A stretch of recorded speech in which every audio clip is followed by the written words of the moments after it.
back to the daily grind, and shout out to the full-time patrons. Make sure to hit subscribe if you're new and hit thumbs up if you're not a baby back bagel biting bitch boy, cause you know what time it is. It's full time. MMA.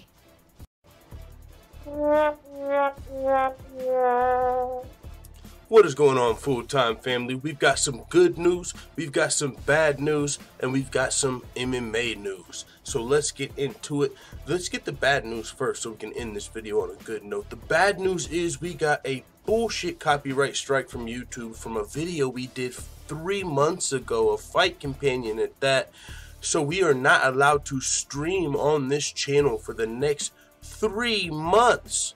It was some glory video. They wouldn't even give me the details of what video was supposedly copyrighted, so that's unfortunate. But the good news is we can still stream on UFC Yankovic, so we'll still be streaming on our second channel, but we won't be able to stream on our main channel for the next 3 months. They're trying to get us out of here, full-time family. With that being said, let's get into the MMA news. Alright, we've got a few things we're going to cover in this video. Conor McGregor vs. Donald Cerrone is a done deal, it appears. Dana White is shooting it down, but I think that's because he has to. If you think about it, Conor McGregor is technically suspended for his UFC 229 post-fight brawl. He has to serve a 6-month suspension. And so with that being said, the Conor McGregor vs. Donald Cerrone fight that Brendan Schaub and Joe Rogan both believe is a done deal. If you watch the fight companion at all, or if you've seen any clips of it, Joe Rogan said he believes it's a done deal, and Brendan Schaub said that's what he heard from Cerrone as well. I believe he said he heard the contract was pretty much signed. So it seems like, and also even Donald Cerrone, who was at a media day when a fan asked him his dream matchup, he said Conor McGregor, and they said, so how are you going to win the fight? And he said second round head kick. So I mean, we've got a lot of signs pointing toward Conor McGregor versus Cowboy Cerrone be a phenomenal fight, and I do think it's going to happen. But like I said, Conor McGregor is still technically serving a suspension, so Dana White says that the deal is not even close to being done. Now, that's pretty much the gist of the story. I really don't have to get into the Dana White quote because he is denying it. But like I said, there's a lot of reasons to believe this will be the fight. Don't be surprised if Conor McGregor, right after his suspension, is booked to fight Donald Cowboy Cerrone, who is it's a great fight for Conor McGregor. It's a great literal fight, the style matchup, which you know Conor McGregor likes, somebody that's going to be willing to show up and fight. Also, it's another guy he respects as far as it's a guy that Donald Cerrone's a guy that fights anyone, anywhere, anytime. He's not someone just sitting around and waiting and calling out money fights or anything like that. He's also got a lot of clout in the MMA game. Donald Cerrone's been around a lot longer than almost any other fighter in the UFC, and he's still fighting at a high level even at this 155-pound weight class. We just seen him beat the very tough and up-and-coming Alex Hernandez. So it's a great fight, great style matchup. Donald Cerrone's a big name, so that works for Conor. It's not like he's the only one. He's clearly the A-side no matter who he fights, but Donald Cerrone is also a hell of a fighter, and he's got a lot of clout in this MMA world. So it's not a low-risk fight for Conor McGregor because Donald Cerrone can for sure win this fight. I mean, I think this is about a 50-50. And if you're talking who's the better mixed martial artist, I might give the edge to Donald Cowboy Cerrone. We know Donald Cowboy Cerrone can also take you down, submit you, a la Mike Perry. A lot of people counted Donald Cerrone out of the Mike Perry fight. And if this fight goes to the ground, I mean, it's over for Mike Perry. We know Donald Cerrone, and it could be the same case for Conor McGregor, even though I do believe Conor McGregor is a lot better mixed martial artist and more well-rounded than Mike Perry. I think he can hold his own on the ground, so I think it likely remains standing, and that could suit Conor McGregor, which is why this is such a great fight. I do think it'll happen. Can't wait. With that being said, let's move on to the next MMA topic. We've got Israel Adesanya versus Kelvin Gastelum booked for UFC 236, interim title shot at stake while the current middleweight champion Robert Whittaker deals with his hernia. Kelvin Gastelum's going to be taking on the last style bender. Winner's going to take on Robert Whittaker. What a fucking fight. I can't even believe this. I mean, with Robert Whittaker injured, I see how they're booking this, but I just don't know who's going to win. There's so much at stake for both of these guys. Both of these guys are up at middleweight looking to be the future champion, and they will taste gold if they win this fight, but it'll be like that Colby Covington gold, that interim gold, the shit that really don't count until you beat Robert Whittaker. But either way, I mean, this is a great matchup. Kelvin Gastelum has great wrestling. I mean, that's not how he doesn't use it to win his fights, and being up here at middleweight, you know, it's a lot tougher against these bigger guys, especially like you see a guy like Chris Weidman who's able to just out wrestle Gastelum at the higher weight class, because Gastelum did move up from 170. But against someone like Israel Adesanya, Gastelum's going to have a little bit of a wrestling advantage. Will he employ that? Will he be able to? I don't think so, because Israel Adesanya has fucking great takedown defense, and if this fight stays standing, I sort of give the edge to Israel Adesanya, but I mean, it's not like he's just out here fucking outclassing everybody he fights on the feet. I mean, everyone except for Anderson Silva, I guess he kind of has, but I mean, Kelvin Gastelum's where he's at for a reason, and anybody, if you're telling me it's somebody that's not just going to completely try and, like a Chris Weidman, who's a terrible matchup for, I think, both of these guys. But Kelvin Gastelum has a chance, I think, against any of these top middleweights that's not Chris Weidman, who I think is just a terrible matchup. And even Chris Weidman, he was able to rock in that first round. So Kelvin Gastelum, one of the best welterweights, one of the best middleweights on the planet right now. And Israel Adesanya, he's still up and coming, but he did have a phenomenal performance against Derek Brunson, Anderson Silva. I mean, if you call that phenomenal, still a good showing. That he won a chess match against one of the best strikers formerly in the game. So it's going to be a great fight. I don't even know where I would go as far as a prediction, but we got a lot of time, so we'll get to that at a future date. UFC 236 is going to be lit. There's also already been a tease of Tony Ferguson versus Max Holloway on this card, which would be fucking awesome as well. Max Holloway himself teased that fight. So if that happens, that'd be 2 interim title fights at UFC 236. But I think those 2 interim title fights are better than a lot of title fights you can book. I mean, when you want to talk about just like if Brock Lesnar were to come back, or even there's just a lot of title fights, even some of these super fights. I think these fights are actually better fights. Like, I'm not yeah, there's more on the line when someone's fighting for 2 belts, but I would probably rather see Max Holloway versus Tony Ferguson than Cejudo versus Dillashaw any fucking day. Same with, I don't know, maybe even like an Ngannou versus Stipe. Like, that's a great fight, but we're talking, in my opinion, when you say Max Holloway, Tony Ferguson, that is an MMA super fight. It's not a super fight for the casual fans. That is a hardcore fucking super fight. Adesanya versus Gastelum is not up there with Ferguson versus Holloway in my opinion, but it's still an amazing fight. 2 of the best middleweights currently to do it. So I love the fight there. And with that being said, we got some more MMA news to cover. Anthony Smith saying Colby Covington's one of the most skittish people he's ever seen off camera. He said he looks like a scared cat. Now, he said he ran into Colby Covington at a gym, I believe, in Chicago. He said Colby Covington was trying to get as far away from the rest of the UFC as possible, and he ran into him. This is what Anthony Smith had to say. Only reason I said anything in that situation to Colby is because a month ago, when Colby was going off about losing his title shot, he threw me under the bus almost to defend himself for needing one. Like, well, Anthony Smith got one and he's a piece of shit, so why can't I get one? And it's the same with the Luke Rockhold thing. Like, I just hate people that are assholes for no reason. I don't have any issue with Colby. I've never said I had any issues with Colby. The Chicago thing that I was talking about, that was when Colby started really trash talking to everybody that wasn't in his lane. It kind of changed how he has to act around people, because he doesn't even remember who he's offended and who he's upset, so he can't do the things regular fighters do, like train in the host hotel with everyone else. And he said, my manager owns a gym in Chicago, so when we were both there fighting on that card at UFC 235, I just trained at my manager's gym because it's more comfortable there. Typically, I would stay in the host hotel with everyone else, but it's not anywhere close to where my hotel was. It was a significant jaunt away, so I'm there working out, and Colby comes in because he had to find somewhere as far away from UFC fighters as he can to train, not knowing it's owned by one of the managers of some guys in the UFC. And then he gets there, and he's the most skittish person I've ever met.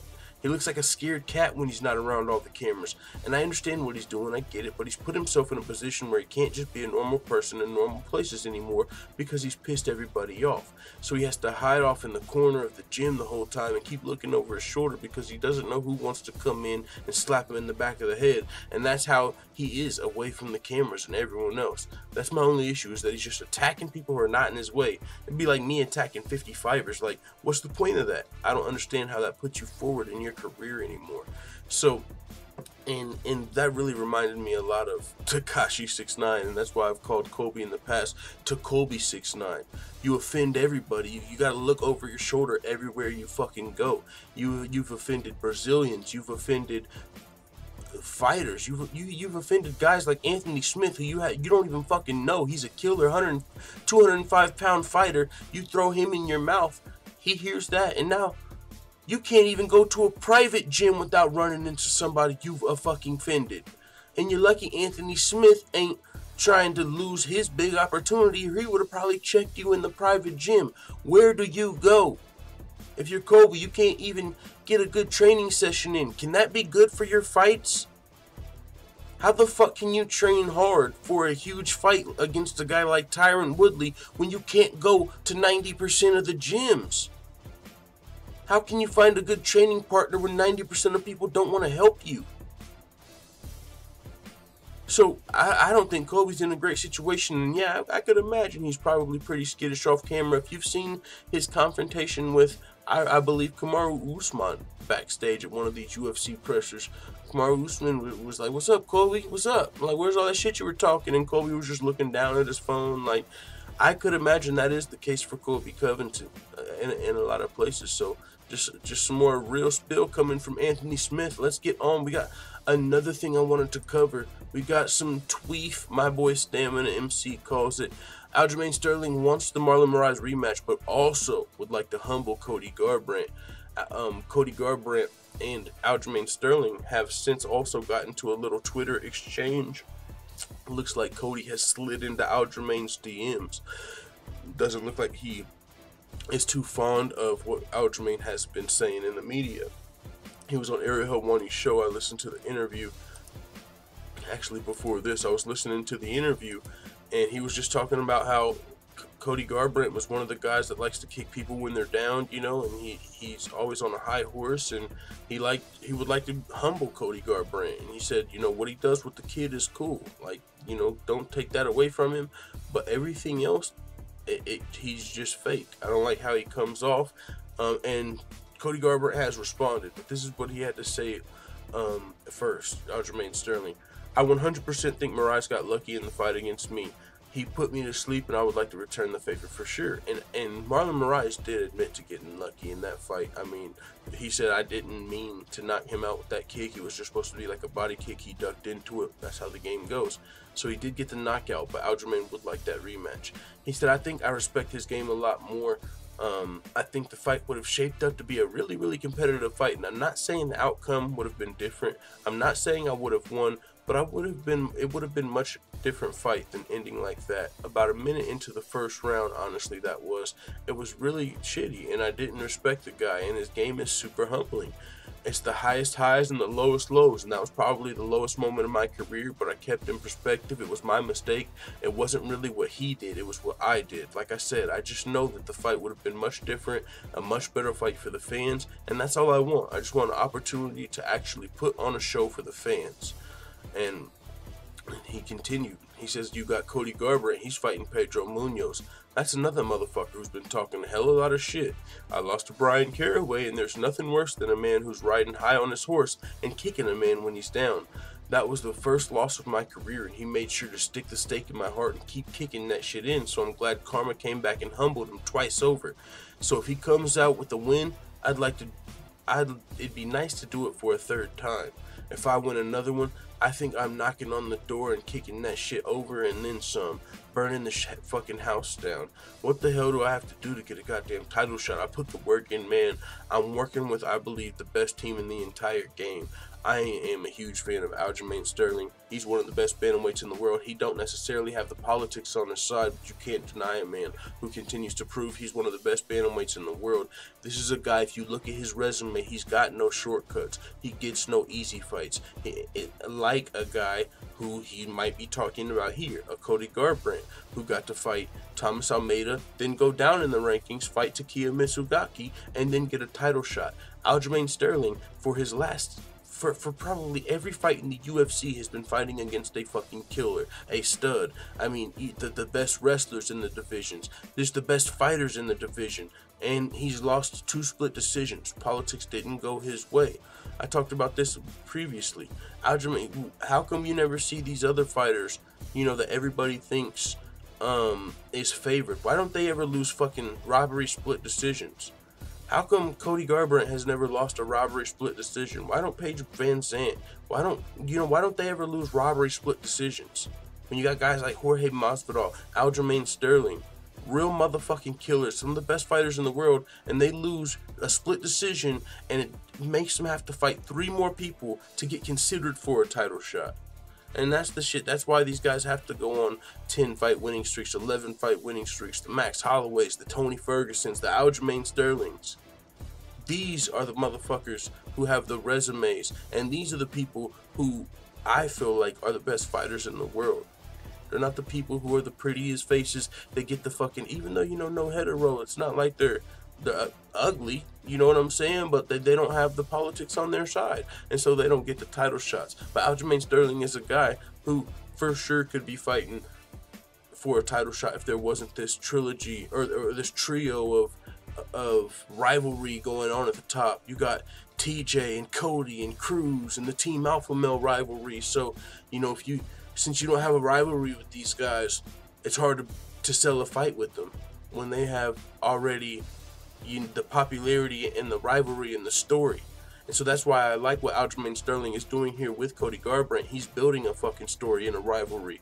Eventually, him and Cody Garbrandt is going to be a fight that sells because he's doing shit like this. And he's a respectable guy who respects the game, so he's only coming to humble people that he feels like are disrespectful. He's not just wilding out and talking shit about everybody and their mom for no different reason, and people that are not in his way, like a Colby Covington. He's trying to build a fight with someone who's going to get him farther ahead in his path to becoming the champion. So I fucking love what Aljamain Sterling is doing here. Now, let's go to social media where they have this little tweet. Aljamain Sterling replied to Jessica Kapnick on Twitter. She said, "Love the tea on Ariel. We can tell he's the worst. No news here. You're a real one."